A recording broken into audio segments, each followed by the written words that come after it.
savez, il y a beaucoup de développeurs qui se plaignent aujourd'hui qu'ils n'arrivent pas vraiment à gagner ce qu'ils veulent. Ils n'arrivent pas vraiment à faire avancer leur business, leur projet. Ils sont toujours au même niveau. Vous savez pourquoi? C'est parce qu'ils ne se sont pas spécialisés. Aujourd'hui, les développeurs, ça court les coins de rue. Il y en a tellement aujourd'hui. Il n'y a aucune différence entre toi et d'autres développeurs. Tout le monde crée des sites web aujourd'hui, tout le monde crée des applications mobiles.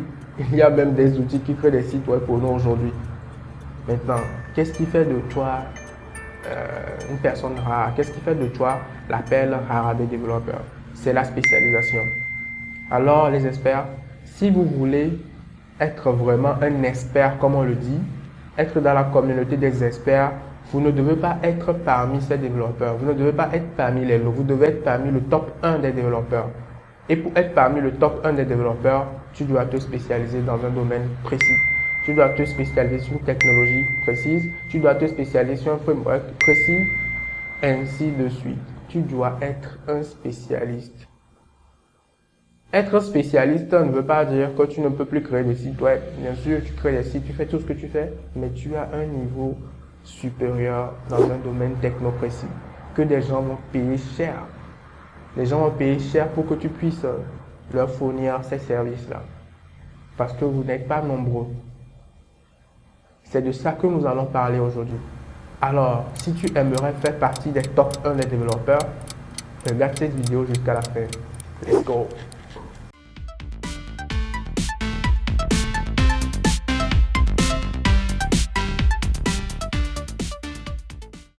Salut les experts, j'espère que vous allez bien. Je m'appelle Hilario Roumé, je suis développeur full stack. Ici, nous parlons de tout ce qui touche la technologie. Ici, nous produisons des experts. Ici, c'est la communauté des experts. Être un expert, c'est être un expert dans son domaine précis. Tout ce qui touche la technologie. Ici, nous sommes les meilleurs en développement mobile. Nous sommes les meilleurs en développement web. Nous sommes les meilleurs en intelligence artificielle. Ici, nous croyons que la communauté africaine aussi peut produire des experts comme le font les Indiens, les Américains, les Chinois, tout cela. Donc ici, si tu veux être un expert, tu es sur le continent africain, tu crois en toi, tu crois que tu peux faire relever de gros défis dans le monde, abonne-toi à la chaîne pour ne pas rater nos vidéos. Let's go. Nous avons débuté une série de vidéos où on montre comment de zéro devenir un expert. Donc la première vidéo, j'ai parlé de mon parcours. Si tu n'as pas regardé, il faut vite faire aller regarder cette vidéo.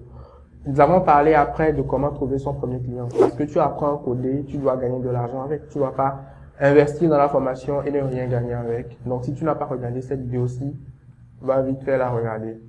Maintenant, aujourd'hui, nous allons apprendre aujourd'hui comment pouvons-nous spécialiser dans un domaine précis. Parce que sans la spécialisation, tu n'es qu'un seul développeur parmi tant d'autres. Il faut que tu sois un spécialiste pour vraiment vivre de ce métier, pour être à l'aise dans ce métier. Et quand on dit à l'aise, ce n'est pas uniquement côté financier, parce que ici, nous ne mettons pas l'argent en avant, mais nous mettons la qualité en avant. Quand tu es spécialisé dans un domaine précis, tu es plus apte à évoluer rapidement que quand tu fais un peu de tout. C'est vrai, je suis développeur full stack, mais je suis spécialisé dans des technos précises. Je ne fais pas tout, quand quelque chose vient, je ne vais pas aller sauter dessus. J'ai une ligne directrice que je suis. Et c'est suivant cette trajectoire-là que je me positionne là où je dois aller. Donc je n'avance pas de manière zigzag, quoi. On a tous cet ami qui se réveille chaque matin et fait quelque chose de nouveau, qui ne finit jamais. On l'a tous. Aujourd'hui, tu le vois, il fait du JavaScript. Demain matin, il fait du Python. Après, il fait du JavaScript. Encore du JavaScript. Après, il fait du Python encore. Il revient sur du PHP. Après, il part sur du C. Après, il part sur du Java. Après, il prend ainsi de suite. Et au final, le gars, il ne fait rien. Il est toujours au même niveau. Il n'évolue pas. Il n'évolue pas. Vous voyez? Donc, tu dois être spécialisé dans un domaine précis. Et tu te concentres dessus à fond. Et tu verras que tu seras un expert. Quand je dis expert là, c'est que peu importe le souci, peu importe le problème, tu vas le résoudre facilement parce que tu es préparé pour cela. Ok. Maintenant, concrètement, comment est-ce que je deviens un spécialiste? Comment est-ce que je vais maîtriser une technologie donnée? Comment est-ce que je fais pour savoir dans quoi je suis bon? Au départ, on fait de tout. On fait des sites, on fait un peu de tout. Tu fais un peu d'applications mobiles, tu fais un peu de tout. Tu fais tout, tu te jettes un peu dans tout au départ.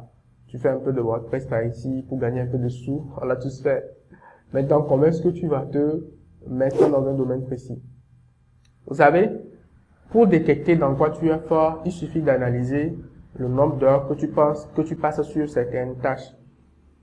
Moi, par exemple, je vais le dire clairement, moi, j'ai du mal à venir taper des CSS pendant des heures, quoi. Tu me verras jamais venir sur mon PC, ouvrir mon éditeur et puis commencer par taper du CSS pendant toute la journée. Ça, c'est rare, quoi. C'est très rare de me voir taper du CSS. Le HTML, CSS, les taper tous les jours, là, c'est rare, quoi.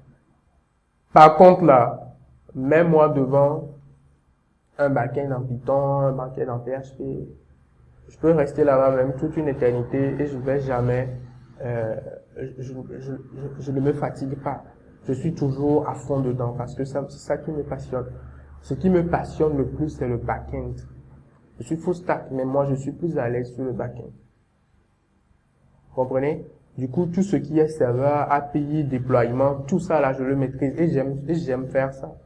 J'aime installer des méthodes pour pouvoir déployer des projets rapidement. J'aime travailler dans Git. J'aime faire concevoir des API. Tout ça là, c'est ce que moi j'aime. J'aime concevoir des structures en API, réfléchir dessus, comment ça va marcher, les données, tout ça là. C'est ça que moi j'aime. Du coup, j'ai approfondi mes connaissances sur ce domaine. Après, je fais aussi du front. Mais je suis plus côté admin.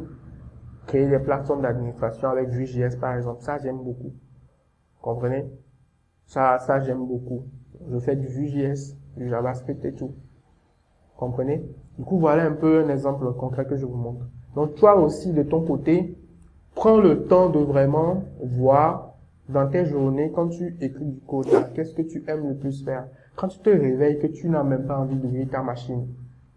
Quand tu l'ouvres enfin, qu'est-ce que tu peux faire? Et tu ne te sentiras pas frustré, stressé, fatigué. C'est dans ça que tu dois te spécialiser. Si tu aimes écrire des lignes de HTML, de CSS, que tu aimes voir les résultats après, là c'est bon. Là, faut commencer par aller sur le front-end. Mais si toi tu n'aimes pas trop ça, tu aimes passer plus de temps sur le serveur, tout ça là, faut commencer par penser au back-end. Moi, j'ai pris les deux pour me spécialiser sur le web parce que moi, je suis orienté full stack web. Je ne fais pas de développement mobile. Je ne sais pas taper du Flutter, tout ça là. Je sais comment ça marche, hein. Je connais les structures parce que je gère beaucoup de projets. Je dois savoir comment ça fonctionne en général. Mais je ne vais pas venir commencer par taper du Flutter. Ce n'est pas dans mes plans, quoi. Ce n'est pas mon objectif final. J'ai beaucoup d'heures de travail à faire sur le serveur et je n'ai pas assez de temps pour venir encore faire du Flutter, faire du temps là-bas, peu importe ce que c'est, je ne le fais pas. Il y a d'autres qui vont le faire, mais moi là, quand tu viens sur le serveur, je suis le boss là-bas. C'est le sacrifice. C'est comme ça que ça marche. Quand tu prends les meilleurs développeurs dans le monde, c'est des gens qui sont spécialisés dans un domaine précis. Du coup, une fois que tu as détecté cela, si tu es à l'aise sur le front, que ce soit web ou mobile, si tu es à l'aise sur le back-end, voilà, commence par approfondir tes connaissances à ce niveau. Maintenant, une fois que tu sais ce que tu aimes, soit le front, soit le back-end, maintenant, quelle technologie tu dois utiliser? Ça, c'est l'étape numéro 2. L'étape numéro 1, trouver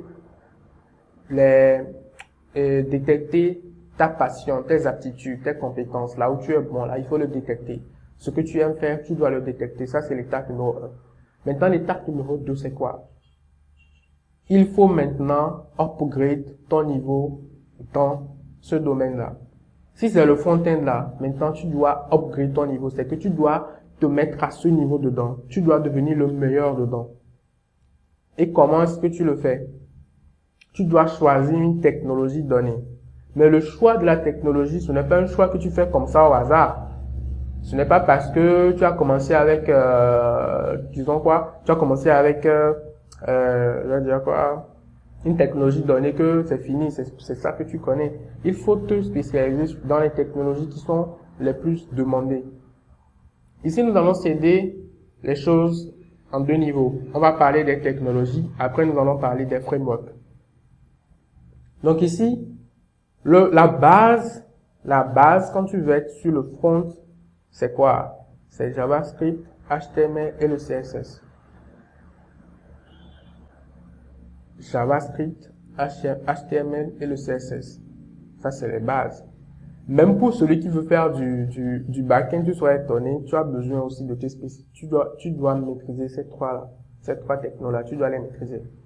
Allons jeter un coup d'œil sur Stack Overflow. Stack Overflow donne des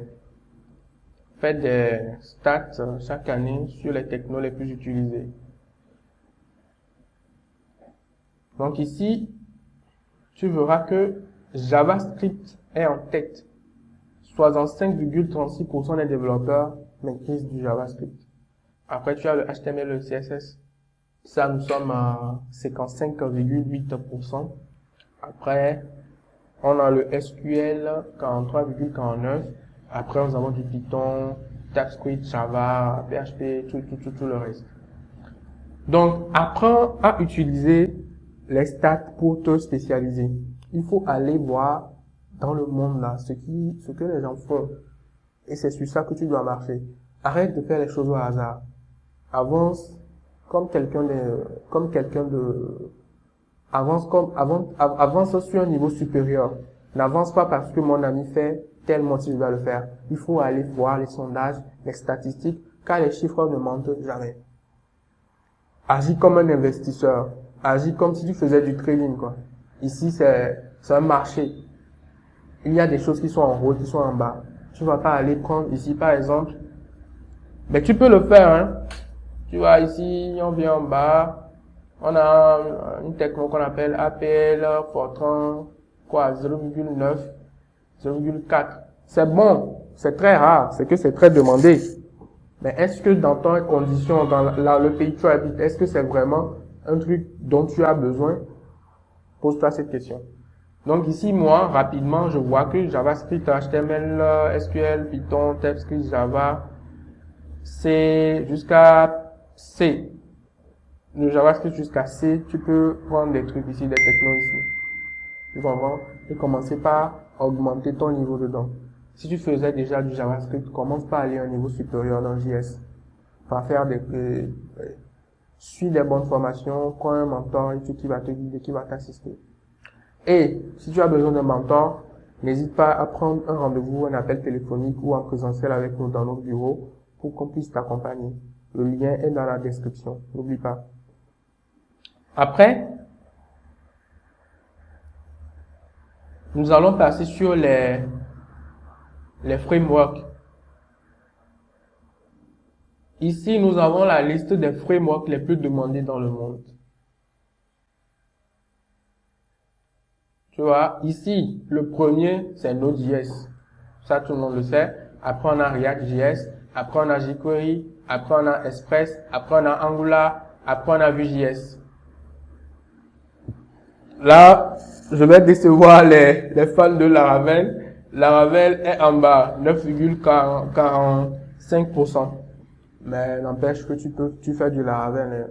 Aujourd'hui, Laravel commence par gagner beaucoup de points. Avant, on était plus bas que ça. Aujourd'hui, Laravel, surtout avec PHP 8 et Laravel 9, c'est vraiment ouf, quoi. Donc, tu vois, ici, on a 1, 2, 3, 4, 5, 6, 7, 8, 9, 10. Le top 10, tu as Python, tu as Vue.js, Angular, Node.js, bon, disons React. Donc, ces frameworks-là, tu dois les maîtriser. Tu vois ce que je viens de faire là? Il faut agir comme ça quand tu veux, dans tout ce que tu veux faire. Il faut agir de telle manière. Apprends à aller lire les chiffres, les sondages, les statistiques. Il faut apprendre. Les chiffres ne mentent jamais. c'est en fonction des chiffres que tu vas t'améliorer aussi. Donc ici, tu viens de voir que JavaScript, HTML, CSS, tu ne dois pas les négliger. Maintenant, après, tu dois prendre un framework. Au moment de choisir ton framework, tu viens ici, tu vois que Node.js est en tête. Donc, Node.js te permet de faire du back-end. Après, tu as React.js aussi. Et puis après, tu as du Vue.js, tu as du Flask pour Python, Django pour Python, tu as Angular et tu as Express, qui permet aussi de faire qui s'intègre directement dans Node. Tu vois? Donc, ces technos-là, pas techno, mais ces frameworks-là, tu dois les maîtriser. Moi, je suis venu ici, j'ai fait du Node, j'ai fait du Node.js, après j'ai fait du React, mais React là, c'était pas trop mon truc, donc j'ai laissé React pour Vue.js. Simple. Donc moi, je fais du Node.js, je fais du Flask Python, après je fais du Vue, et puis je fais du Laravel. Comprends? Le Flask de Python, c'est pour faire de l'intelligence artificielle, du machine learning. Tu vois? Donc voilà comment est-ce que moi j'ai pris ma décision. Voilà comment est-ce que j'ai choisi les frameworks que je dois utiliser. Je les ai choisis de manière stratégique. Tu vois? Donc maintenant que tu les as, tu dois aller au fond. Aller au fond, t'améliorer, être bon dedans. Le maîtriser sur le bout des doigts. Tu peux faire tout ce que tu veux avec ces frameworks-là. Et là, tu deviens un expert. Là, on dit, on cherche un expert en Node.js, tu es là. À l'interview, tu ramasses tout. Il n'y a aucune question qu'on peut te poser auquel tu n'as pas de réponse. Là, tu passes à un niveau supérieur. C'est ce qu'il faut faire. Maintenant, après, tu as l'étape 3. L'étape 3 maintenant, c'est quoi? De mettre en valeur tout ce que tu as appris. C'est bon. Tu sais que tu es bon au back ou au front. Tu peux prendre les deux, hein, être full stack spécialisé. Full stack spécialisé, quand tu fais du Node et du React, tu es un full stack spécialisé, mon frère. Tu vois. Maintenant, après, tu dois mettre en valeur tout ce que tu as appris. Tu dois te vendre. Tu dois te vendre maintenant. Et pour te vendre, il faut que tu montres ce que tu sais faire. Tu peux aller t'inscrire sur des plateformes. Après, toi-même, tu dois créer, avant de, par exemple, travailler sur des projets où on va te demander ces technos. Si tu es à tes débuts, toi-même, travaille sur tes propres projets. Crée des projets, termine-les et mets-les en ligne. Crée un portfolio où tu ajoutes tes projets. Tous les jours, je parle de portfolio, mon frère, c'est que c'est très important. Il faut que tu puisses montrer aux gens ce que tu sais faire. C'est ça le boulot. C'est comme ça que ça marche. Un menuisier met ses œuvres devant son atelier. Quand tu passes, tu aimes, tu demandes le prix, tu payes. C'est comme ça que fait un développeur aussi. Tu dois mettre en avant tes compétences. Tu dois les mettre en valeur. Il faut que les gens savent que toi, tu maîtrises très bien ce truc-là. Donc, mon gars, mets tes compétences en avant avec un bon portfolio. Fais des projets, réalise des projets, mets-les sur ton GitHub. Et quand quelqu'un t'appelle, montre-lui que tu peux le faire. Par le biais de ça, tu vas maintenant commencer par gagner des petits contrats. Et là, tu commences par augmenter ton niveau. Et là, tu l'augmentes et tu atteins le sommet. Tu deviens maintenant un vrai expert. Tu es maintenant un expert dans ton domaine. Un expert 100% certifié. J'espère que cette vidéo t'aura beaucoup aidé. Cette vidéo t'a montré comment est-ce que tu peux te spécialiser, comment les étapes à suivre, les processus à suivre. J'espère que ça t'a appris beaucoup de choses. N'hésite pas à t'abonner à notre chaîne pour ne rater aucune de nos vidéos. Like cette vidéo, partage-le à tes amis, partage-le à notre ami qu'on vient de citer qui fait un peu de tout, qui ne sait pas là où il va, pour qu'il puisse se spécialiser aussi. Et nous donnons des accompagnements. Nous aidons les développeurs, que tu sois débutant ou déjà dans le domaine, tu as envie d'augmenter tes niveaux, tu as envie d'apprendre un peu plus, tu as envie qu'on t'accompagne, tu as besoin de mentors, il y a nos liens dans la description. Clique sur le lien, prends rendez-vous avec nous, que ce soit en ligne ou en présentiel. Nous allons t'assister et te guider. Le premier, nous allons t'assister et te guider. Tu as aussi notre contact WhatsApp qui s'affiche ici. Écris-nous directement sur WhatsApp aussi, pour qu'on puisse programmer un rendez-vous pour que tu puisses prendre un accompagnement, pour qu'on puisse te guider. Allez, les experts, on se dit à bientôt. Bye.